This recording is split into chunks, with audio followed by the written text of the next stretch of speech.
ఓం సమర్థ సద్గురు శ్రీ సాయినాథాయ నమః. శ్రీ సాయి లీలామృతం అధ్యాయం 15 సద్గతి పార్ట్ 1. జీవుడు మరణ సమయంలో స్మరించిన దానినే మరుజన్మలో పొందుతాడని శాస్త్రం. అందుకే పరీక్షిత్ మహారాజు చివరి దశలో శకుని నుండి భాగవతం విని ఉత్తమ గతి పొందాడు. అందుకే కాశీ వంటి క్షేత్రాలలో మరణించాలని ముసలితనంలో ఎందరో అక్కడికి చేరుతారు. సకల దేవతలు తానైన సద్గురువు సన్నిధిలో మరణించిన జీవులు కూడా తప్పక సద్గతి పొందుతాయి అన్నది ఎన్నో జన్మల పుణ్యఫలం. అందుకే సద్గురువులను జంగమ తీర్థాలు అంటారు. మద్రాసు నుండి మానవ సరోవరానికి బయలుదేరిన విజయానంద స్వామి దారిలో షిరిడీ వచ్చాడు. హరిద్వార్ నుండి వచ్చిన ఒక సన్యాసి ఆ యాత్ర కష్టమని చెబితే అతడు ఆ తలంపు విడిచాడు. తర్వాత బాబా అతన్ని చూస్తూనే కోపంతో, ఈ దొంగ సన్యాసిని బయటకు గట్టండి, కష్టానికి వెలిచేవాడు సన్యాసేగాడు అన్నారు. అది విన్న విజయానందుడు సిగ్గుపడ్డాడు. 2 రోజుల తర్వాత అతని తల్లికి జబ్బు చేసిందని జాబొచ్చింది. వెంటనే అతడి ఇంటికి వెళ్ళడానికి బాబా అనుమతి కోరాడు. ఇంత మమకారం ఉంటే ఎలా సన్యసించావు? వసతి గృహంలో ద్వారాలు బంధించి ఓర్పుతో జాగ్రత్తగా వేచి ఉండు. దొంగలు సర్వం దోచుకుపోతారు. ధనం, శరీరం అశాశ్వతాలన్నీ గుర్తుంచుకో. సుఖపేక్ష విడిచి నీ ధర్మం నిలువు. నీ పూర్వ పుణ్యమే నిన్నిక్కడకు తెచ్చింది. భాగవతం శ్రద్ధగా పారాయణ చెయ్యి, కృతార్థుడవుతావు అన్నారు బాబా. అతడు ప్రయాణం మానుకొని లెండిలో పారాయణ పూర్తి చేశాక 3వ రోజున తన గదిలోనే బడేబాబా ఒడిలో ఒరిగి ప్రాణం విడిచాడు. సాయి అతని దేహాన్ని ఒకరోజు ఆగి సమాధి చేయమన్నారు. కారణం భక్తులకు అర్థం కాలేదు. అతని మరణం ఏదో మోసం ఉందని శకించి పోలీసులు వచ్చి విచారించారు. తర్వాత మోసం ఏమీ లేదని నిర్ణయించి ఆ శరీరాన్ని సమాధి చేయడానికి అంగీకరించారు. విజయానందునితో సాయి చెప్పిన వసతి గృహం అశాశ్వతమైన దేహమే, యమదూతలే దొంగలు. ఆయన మూయమన్న ద్వారాలు ఇంద్రియాలు. మనస్సు పారాయణ ద్వారా భగవంతునిపై మనస్సు నిలిపి శరీరం వీడమనే బాబా చెప్పినది. అతడు తల్లిపై మమకారంతో చనిపోతే పతీతుడైన సన్యాసిగా దుర్గతి పొందేవాడే. సాయి సన్నిధిని సద్వినియోగం చేసుకునేలా సాయియే చూచుకోవాల్సి వచ్చింది. హెచ్వి సాటే వద్దనున్న మేఘాడేనే వంటన బ్రాహ్మణుడు ఎప్పుడు శివనామస్మరణ చేసేవాడు.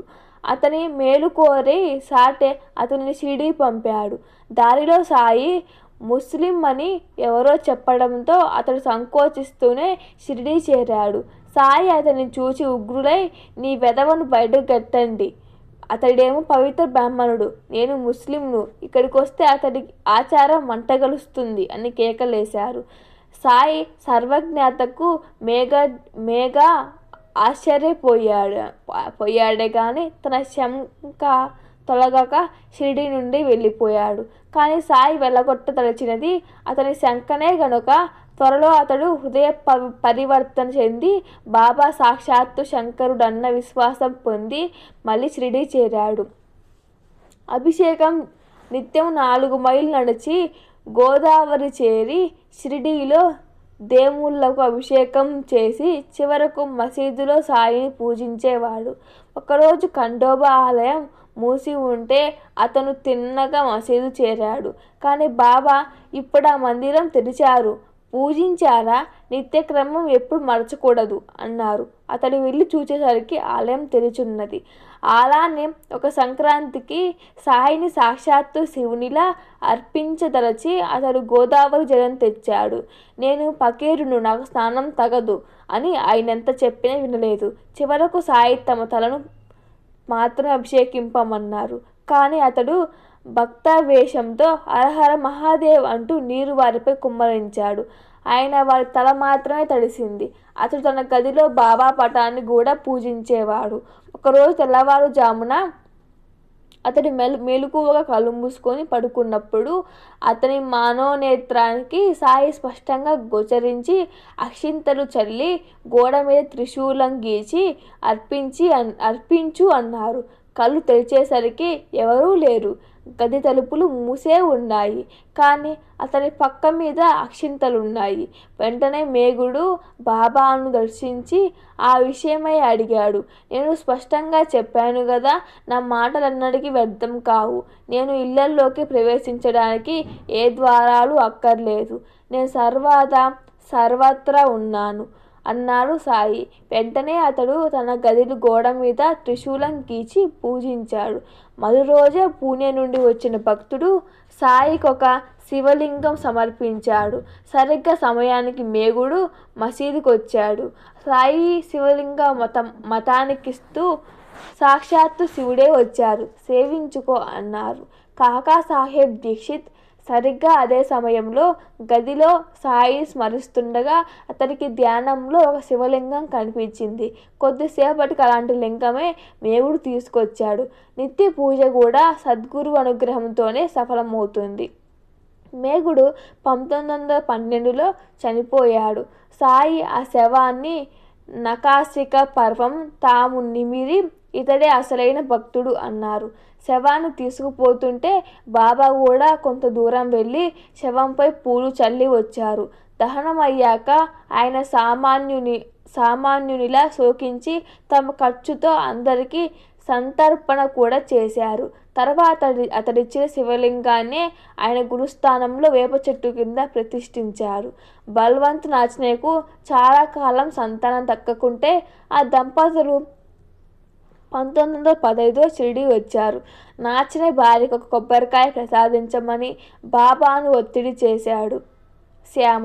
అప్పుడు సాయి కన్నీటితో శ్రీమతి నాచనేకు ఒక కొబ్బరికాయ ప్రసాదించి నాచనేను తమ పాదాలొత్తమన్నారు. తర్వాత అతని వెన్ను నిమిరి అతనిని కౌగిలించుకున్నారు. అతనికి 1919లో కొడుకు పుడితే కాళూరామ్ అని పేరు పెట్టారు. వాడు 3వ ఏటనే హరే రామ్ అని జపిస్తుండేవాడు అనే హెగ్డే అనే పండితుడు వాణ్ణి గమనించి అతడు శ్రీకృష్ణుని బాల్యమిత్రులలో ఒకడని చెప్పాడు. కాళు కృష్ణునితో తన ఆటపాటల గురించి ఏ రోజేమి చెప్పేవాడు. అదే ఆ రోజు హెగ్డే చేసి హరే విజయము పారాయణములో వచ్చింది. కృష్ణుడు నన్నెన్నడిపించేవాడు. అతడు నా వీపుపై నొక్కి నేను అతని కాలు గిచ్చి పైకి చూసేసరికి నా ముఖాన వెన్న కొట్టేవాడు. ఇలా చెప్తుండేవాడు కాలు. అప్పుడప్పుడు అతడు తలపై గుడ్డ కప్పుకొని కళ్ళు పైకి తిప్పి యోగిలా కూర్చునేవాడు. ఒకరోజు సందేశ్ అనే పత్రికను తెప్పించి దాని అట్ట మీద ప్రణవంలో ఉన్న శ్రీకృష్ణుని బొమ్మ కూడా కంటించాడు. ఆ పుస్తకంలోని ఒక వ్యాపార ప్రకటనలో గమ్ఫోన్ ముందు కూర్చున్న కుక్క బొమ్మ చూపి అది శ్రీకృష్ణ సందేశం, ఆ కుక్క దాని యజమాని వాని ఎంత శ్రద్ధగా వింటుందో అలా చేస్తే నీకు బాబా మాటలు వినిపిస్తాయి. నేను అలాగే చేస్తుంటాను అన్నాడు కాలు.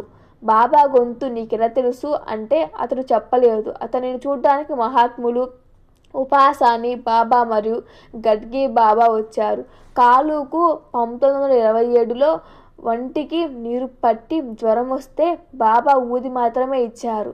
పవిత్రమైన కార్తీక శుద్ధ ఏకాదశి నాడు అతడు తండ్రితో జ్ఞానేశ్వరి 13వ అధ్యాయం వినిపించి నేను వెళ్ళిపోతున్నాను అన్నాడు. తండ్రి దుఃఖం వలన చదవలేకపోతే అతడు ఆ గ్రంథాన్ని చూస్తూ ప్రాణం విడిచాడు. వెనుక కొబ్బరికాయ ప్రసాదించేటప్పుడు సాయి కన్నీరెందుకు కార్చారో నాచనేకు అర్థమైంది. 1914లో ఒకరోజు సాయి గర్భిణి అయిన శ్రీమతి రేగేతో నా వరప్రసాదం నీ దగ్గరున్నది అన్నారు. బిడ్డ జన్మించాక ఆయన ఒకరోజు బిడ్డ నీవాడా నావాడా అన్నారు. మీవాడే అన్నారు రేగే. వాణ్ణి నా వాడుగా పెంచు అన్నారు బాబా. 2వ ఏటే ఆ బిడ్డ మరణావస్థలో ఉండగా రేగే బాబా ఈ బిడ్డ కర్మ విశేషం నాకిచ్చి వాడికి మీ పాతాల ఎంత ఆత్మశాంతి ప్రసాదించండి అన్నాడు. అదే విశ్వమంటే వెంటనే ఆ బిడ్డ చిరునవ్వుతో యోగిలాగా బ్రహ్మరంధ్రం గుండా ప్రాణం విడిచాడు. ఆ తర్వాత వారు షిరిడీ వెళ్ళినప్పుడు రేగే గురించి ఆ బిడ్డ నావాడు. ఇతని ప్రార్థన అనుసరించి ఆ బిడ్డను శాశ్వతంగా నా హృదయంలో ఉంచుకున్నాను అన్నారు బాబా. ఒకప్పుడు ఒక అంధుడు తన దృష్టి ప్రసాదించమని ఎంత ప్రార్థించినా బాబా పలుకలేదు. అతడు ఖండోబా ఆలయంలో ఉపాసని బాబాను దర్శిస్తే ఆయన, ఈ వయస్సులో దృష్టి వస్తే కోరికలు హెచ్చుతాయి, జ్ఞానం కోరుకో అన్నారు. అతడు మసీదు చేరి జ్ఞానం ఇమ్మని సాయిని కోరినప్పుడు అతనిని షిరిడీలో ఉండమన్నారు. నెల రోజులలోగా అతడు ఒక గొప్ప ఆధ్యాత్మిక పరిణగతి చెంది ఆ క్షేత్రంలోనే మరణించాడు.